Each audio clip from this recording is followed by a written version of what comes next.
Hayao Miyazaki.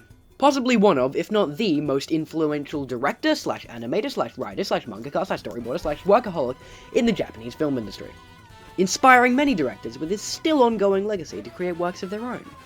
Miyazaki has been working in the animation industry since the early 60s as an in-betweener for Toei Animation, and he slowly built up his reputation as a hard worker, which eventually got him and his friend Isao Takahata, who will be relevant later, into many directing roles. Since his debut as co-director in Lupin III Part 1, his directing career has become one of the most celebrated and critically successful of all time, and he's developed his signature style over the process of his 22 directed projects, including short films. But I think I'm getting a bit ahead of myself, so let me just skip back a bit.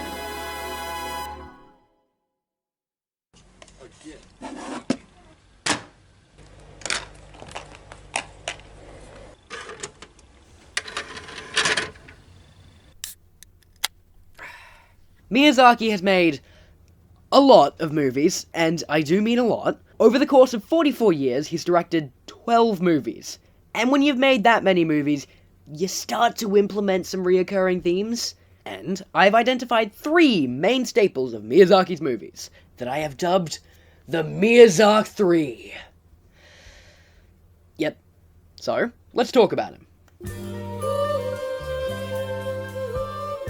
Hayao Miyazaki was born in 1941 into a family of 6, consisting of his parents, Katsuji and Yoshiko, and his 3 brothers. And early in his life, Hayao encountered the first of the many reoccurring themes in his movies: war.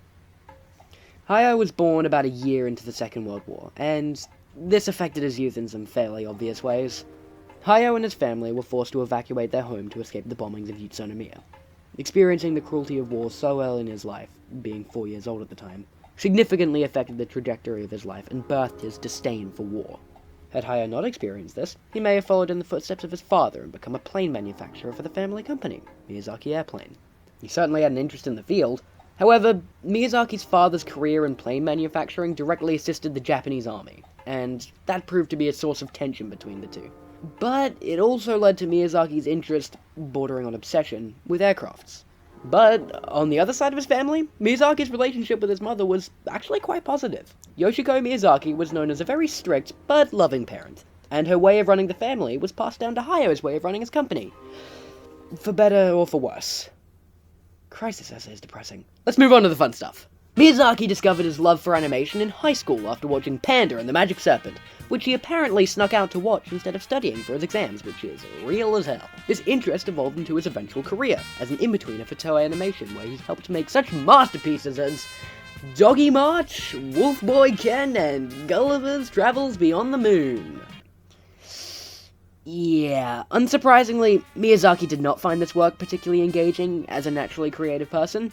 But for a 22-year-old just getting his start in the world of animation, work was work, and he needed to pay rent, so he stayed. But it wasn't all bad. Miyazaki would soon be promoted to key animator, and he would meet a frequent collaborator and lifelong friend, Isao Takahata. I told you it'd be relevant later. Miyazaki got to work in films in a more creative way with Horace, Prince of the Sun, as a scene designer, where he worked under Yasuo Otsuka, who will be relevant later, and by later, I mean now.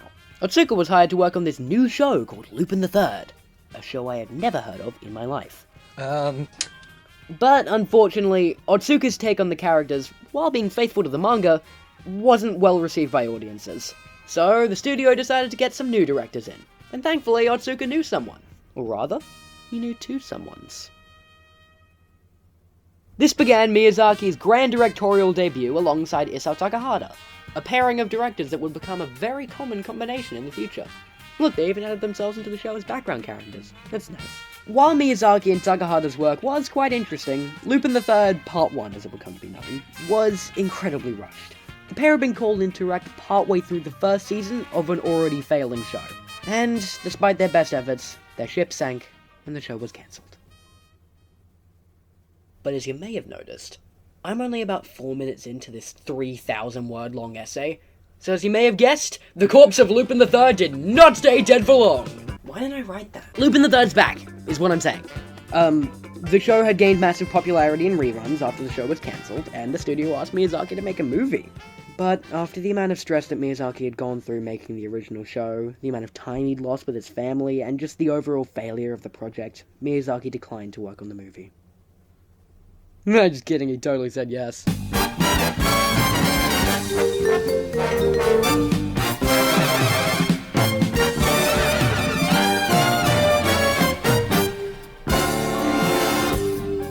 Lupin III, Castle of Cagliostro, on top of being my favourite Lupin III movie, my favourite Miyazaki movie, it's just my favourite movie. Follow me on Letterboxd, by the way. And shockingly, for being a movie that most people haven't actually watched, it's got some of the most iconic and mimicked visuals of all time.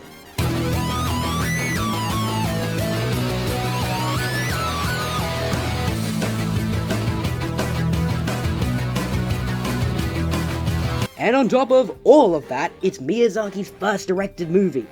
So it pains me to say this, but I'm not actually going to be talking about it that much. I want to highlight things in his earlier work that will eventually become iconic recurring themes in his future work. And if that's the goal, then I need to talk about his work on Lupin III Part 2, episode 155, Farewell My Beloved Lupin. While most episodes of Lupin III Part 2 are fun, jovial adventures about the Lupin gang committing crimes for fun like the little scamps they are, Farewell My Beloved Lupin is about 3 Lupin impersonators stealing a robot from the military and using it to wreak havoc in a populated city to have essentially become war profiteers. Fun! And despite being directed under a pseudonym, this is unmistakably Miyazaki's work. And it features the first of the Miyazaki 3 that I will be analysing, War.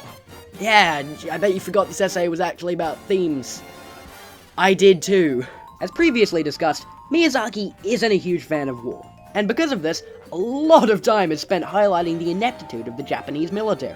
They frequently show no care for human life, running over people's cars with their tanks while the people are still in them, they fire missiles directly into buildings, and they just keep falling for the traps of the Lupin impersonators.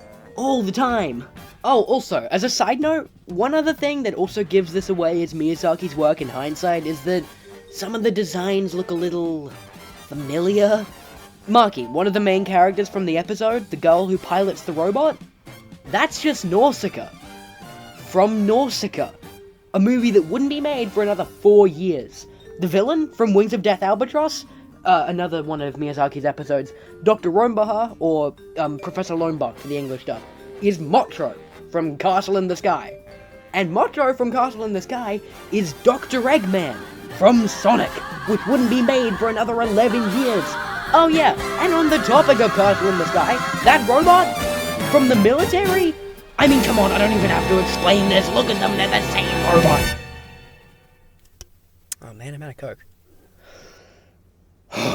Okay, on the topic of Ghibli movies, let's talk about Ghibli, because I spent a lot of time talking about Miyazaki's pre-Ghibli work to set up the recurring themes in his future work, but I think it's time to move on, so I'm gonna try and speedrun the rest of his history a little bit. Let me just put on my egg timer. Okay. After Miyazaki wrapped up his work on Lupin III, he got into some pretty important stuff that you may or may not have heard about. He pitched this movie idea to the executives at Toei Animation, which got rejected, because apparently no one's gonna want to watch a movie that's not based on a manga. And so in the biggest move of creative pettiness I've ever seen, Hayao made an entire manga just so he could get a movie made.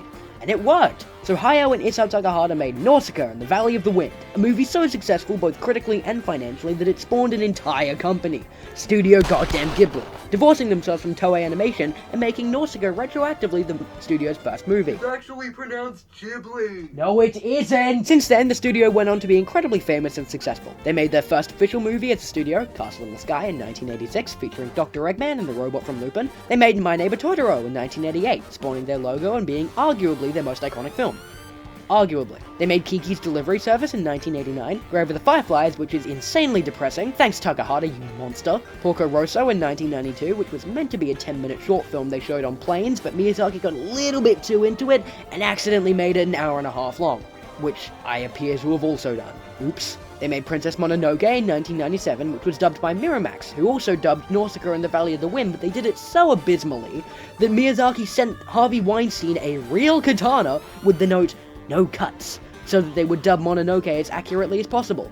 Jesus Christ, this man has an Oscar. They reached Y2K and the world didn't end. Thank God, I was worried for a second there. They made Spirited Away in 2001, which is another contender for Ghibli's most iconic movie, and then, finally, they got to the next movie I plan on talking about, Howl's Moving Castle. I just sped through about 20 years of history in a minute 42 seconds. I should get an award for that. Now, the work I discussed earlier was kinda held back a bit by only being around 30 minutes long and mostly action, so Miyazaki didn't really get the time to discuss what he wanted to discuss in as much depth. Same, by the way. But this is a feature-length movie. Miyazaki can have whatever he wants. And of course, Miyazaki wants planes. Lots and lots of planes. The story of Howl's Moving Castle revolves around Sophie, a young woman who is cursed to appear elderly, and her travels with the titular Howl and the many residents of the moving castle. It's also about Howl's resistance to being drafted into the war by the royal army, because it's surprise, surprise, Miyazaki made another movie about war. I'm shocked. I don't know about you. And this is the introduction of the second theme of the Miyazaki 3. Aircrafts. Howl's Moving Castle is one of Miyazaki's most visually interesting films. I mean, come on, look at this thing, that's beautiful. Ever since Miyazaki began his animation career, he's been creating intricate flying mechanisms. This can be seen in Wings of Death Albatross, Nausicaa in the Valley of the Wind, Castle in the Sky, Porco Rosso, and of course, this continues here. Arguably his best piece of vehicle design. The castle. It's the perfect mix between stylistic and functional. The castle feels alive, and that's not a mistake, because it literally is. The castle is powered by a fire demon named Calcifer, who assembled the castle from objects that he just found laying around, presumably. But Miyazaki also made sure to include the functional aspects of the machine, like the gears and the cogs that have a clear outlined purpose. Because while Miyazaki's art is aesthetically pleasing, it's also inspired by real-world vehicles and machinery, such as the Fiat 500, often seen in Lupin III, or the Savoia S21 flown by Marco in Porco Rosso. However, of course, Miyazaki's themes don't just stand on their own, but are delicately interconnected. The slightly more organic design of Howl's castle represents the humanity that he's retained, and Howl's tendency to travel around and adopt identities based on the land around him. Conversely, the warplanes operated by the Royal Army are colourless steel, uniform and identityless, much like the wizards who were taken in and corrupted by Madame Solomon, the main antagonist. You gotta watch the movie, man, I'm sorry. Each of Miyazaki's themes is boosted by the presence of another. And speaking of, I think it's time to move on to the third theme of the Miyazaki 3. After the monumental success of Howl's Moving Castle and Spirited Away, Miyazaki unfortunately announced his retirement from filmmaking. However, if you know anything about Miyazaki, you know this isn't gonna last for long. And of course, it didn't. Because not long afterwards, he made Ponyo in 2009. And Ponyo, as well as being a heartbreakingly gorgeous movie, also serves as the best example of the final theme in the Miyazaki 3. Strong female leads. Ponyo is a movie about a fish that escapes from the depths of the sea and the captivity of her father, and is found by a kid named Sasuke. The fish falls in love with him and turns into a human child. And this upsets the balance of nature and causes a huge tsunami. There are, of course, multiple characters I could talk about for the role of strong female character.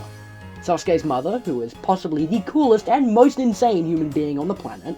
Ponyo's mother, who is literally the god of the sea. Or even Ponyo herself. I mean, escaping her father, who's literally a wizard, and making it to the surface as well as getting across an entire flooded island while only being 5 years old? Yeah, I'd say that qualifies for a strong female lead. But I do think there's one character who exemplifies this archetype a little bit better. All the way back in Ghibli's first film, there's a character named Dola, the leader of an entire gang of pirates. She runs an incredibly tight ship and is able to go toe-to-toe with the literal military on multiple occasions. As well as this, she's also the mother of every single member of the pirate gang. Spirited Away, Yubaba is the owner and manager of the bathhouse. She's cunning, ruthless, cruel, but at times can be extremely loving. She cares deeply for her child to the point where she will put herself and others in danger just to do what she believes is best for her son. Howl's Moving Castle. Sophie is a young woman cursed to appear as an old lady. She takes care of the entire castle, basically on her own, and while being extremely tough in her methods of keeping the castle in check, is a deeply caring person who is able to form connections with every resident of the castle. Ponyo. Toki, a resident of the retirement home that Sasuke's mother works at.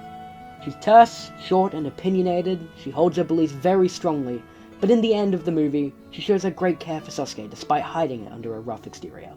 Yoshiko Miyazaki, from, real life.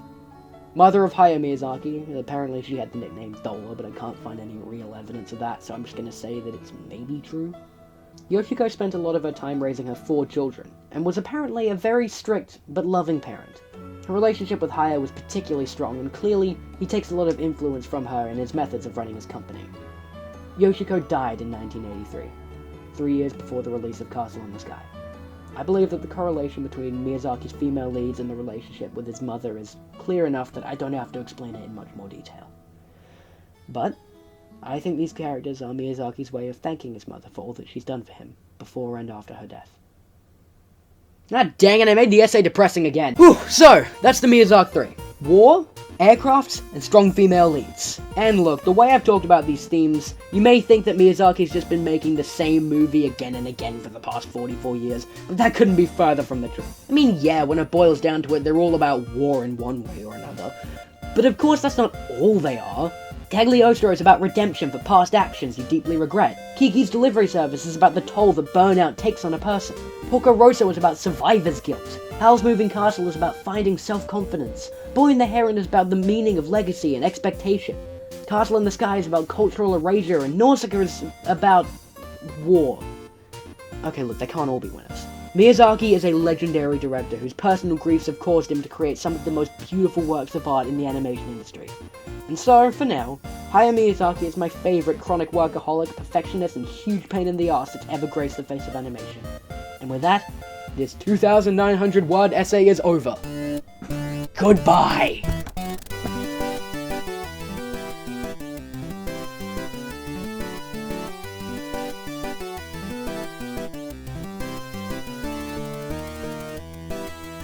Hey, welcome to the end of the video. If you liked it, let me know. Feed my ego a bit. And if you didn't like it, also let me know. Humble me, I probably need it. Special thank you to my friend Juniper. Juniper, you're awesome. She watched this video a lot, because I made this for school. She watched this video a lot, and she said it was really good, so thank you for that, Juniper, you're awesome. But yes, as I said, I made this video for school, so I had to cut some bits out, because it's school stuff. So if the editing's a bit wonky in certain parts, that's probably why. But yeah, thank you for watching, and if you want more of this, let me know. I might make stuff if I have more ideas. Thank you, bye!